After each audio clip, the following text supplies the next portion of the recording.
Hi everyone, in today's video I'll show you how to change and set the date and time in an Opel Astra 2. Step 1. Turn the key and turn on the ignition. On the center panel we have two buttons. Hold the top button for a moment and then press it 3 times until the hour starts blinking.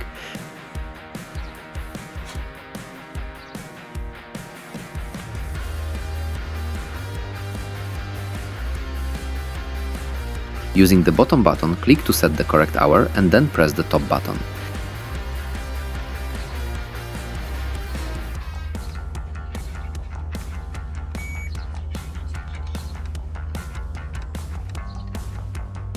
Now, use the bottom button to set the correct minute.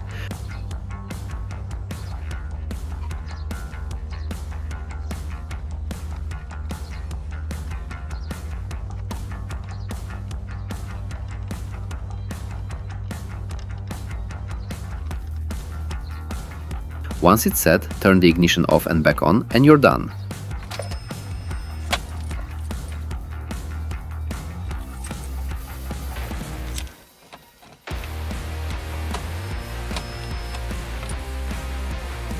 Subscribe for more.